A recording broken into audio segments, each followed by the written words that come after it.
Krompirova zlatica je štetnik krompira, paradajza i plavog patliđana. Javlja se svake godine i u potpunosti može uništiti nasad. Ona može preletjeti čak 40 km u potrazi za biljkama. To općenito znači da je krompirova zlatica štetnik iz porodice Solanacea, znači napada krompir, paradajz i patliđan. Vrlo je plodna, izdržljiva, proždrljiva i lako opstaje u svim vremenskim prilikama.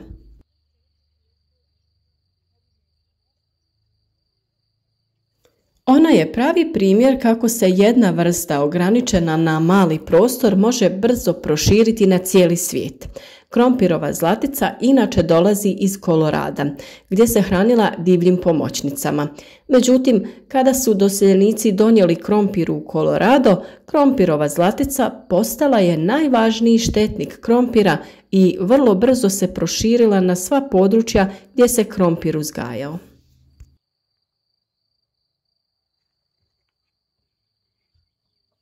Broj generacija tokom jedne godine je pod utjecajem vremenskih prilika i kod nas ona razvije 1 do 3 generacije. Obično do 600 metara nadmorske visine razvije 2 generacije godišnje. Ako su povoljni uslovi, razvije se i 3. generacija.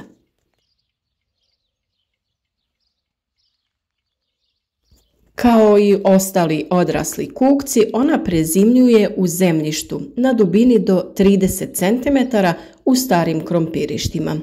Prve prezimljele jedinke se pojavljuju tokom aprila, ali se pojavljuju i u maju. Do novih krompirišta mogu preletjeti i do 40 km.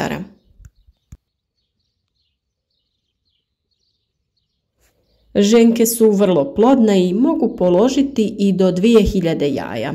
Jaja su narandžasto obojena i odložena u skupinama sa donje strane lista. Vrlo su slična jajima bubamare, pa trebamo paziti jer bubamare trebamo čuvati u svojim vrtovima. Štete pričinjavaju odrasli kukci, a i larve, koje se hrane lišćem krompira i direktno prenose razne viruse koji izazivaju bolest krompira. A pored krompira za ishranu koriste i paradajz i patliđan.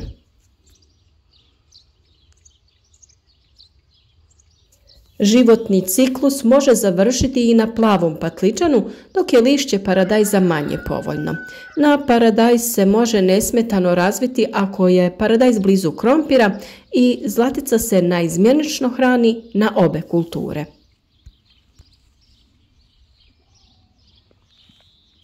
Preventivna metoda bazira se na odabiru gnojiva. Krompir gnojem, stajnjakom i kompostom manje je izložen napadu od krompira koji je gnojen mineralnim gnojivima.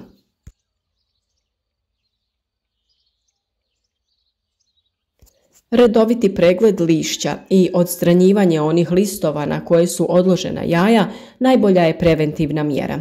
Listove naravno trebate okrenuti jer jaja budu odložena na naličju listova.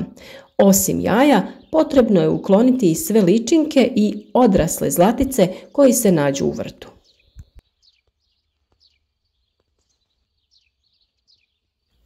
Krompirova zlatica ima mali broj prirodnih neprijatelja. Za ishranu je mogu koristiti jež, krtica i fazan. Grabežljive stjenice za ishranu koriste jaja zlatice, a efikasna u borbi protiv zlatice je i gljiva buverija. Prave se preparati sa sporama gljivice koji služe za suzbijanje zlatice. Postoje razne metode prirodnog suzbijanja krompirove zlatice, o tome ćemo danas pričati u ovom videu, a sa suzbijanjem trebalo bi početi već u proljeće. Ono što je vrlo bitno je da se poštuje plodored. Nemojte uzgajati krompir na istom mjestu 4 do 5 godina, naravno ukoliko vam vaše mogućnosti to dozvoljavaju.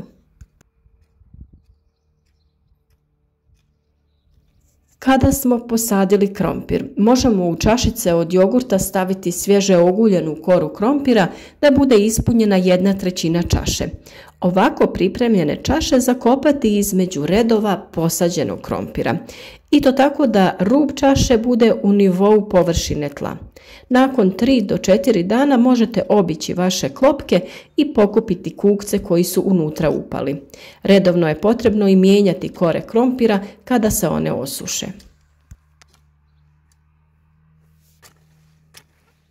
Zlatice ne mogu podnijeti ni miris trule kože od crvenog luka.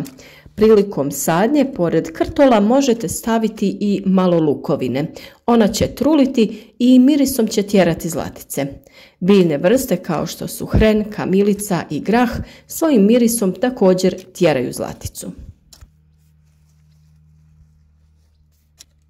Zlatice ne podnose ni miris četinjača, posebno bora. Usitnjena kora bora se može posuti između biljaka ili se napravi preparat od borovih iglica. Biljke krompira možete malčirati sa koprivom ili žarom. Kopriva svojim žarećim dlačicama spriječava zlatice da se uvuku u tlo tokom najtoplijeg dijela dana.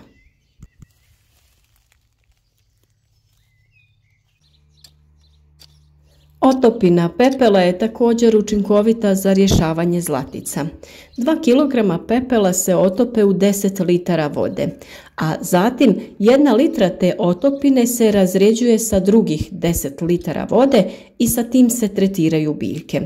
Za tretiranje krompira mogu se koristiti i preparati od listova duhana ili topole.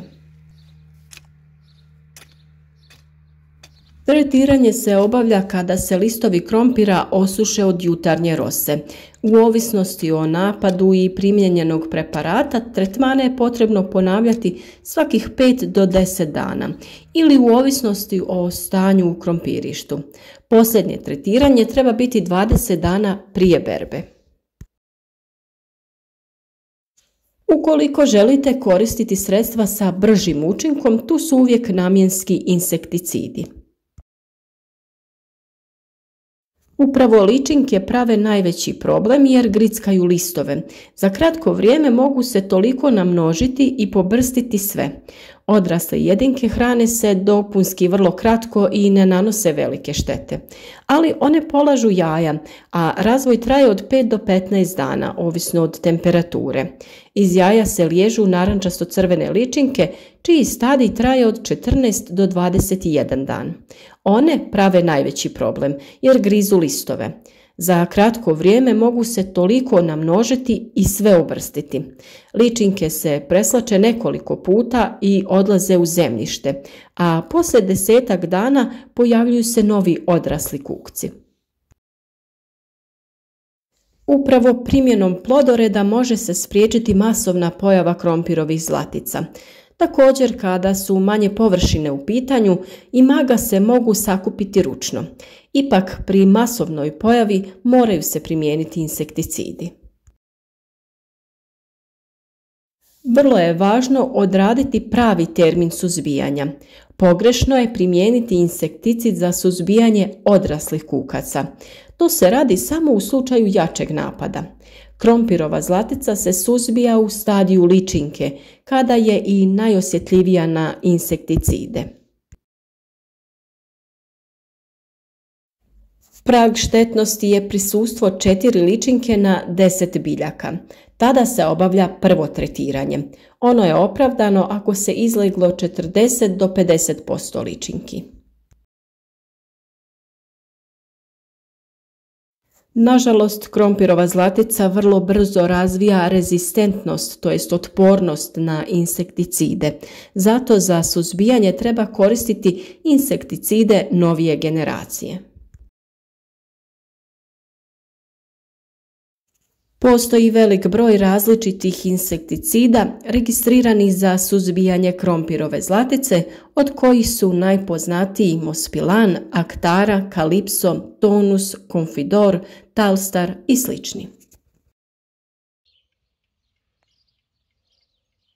Vjerujem da su ove informacije dovoljne kako bi na vrijeme reagovali i spriječili veće posljedice djelovanja krompirovih zlatica.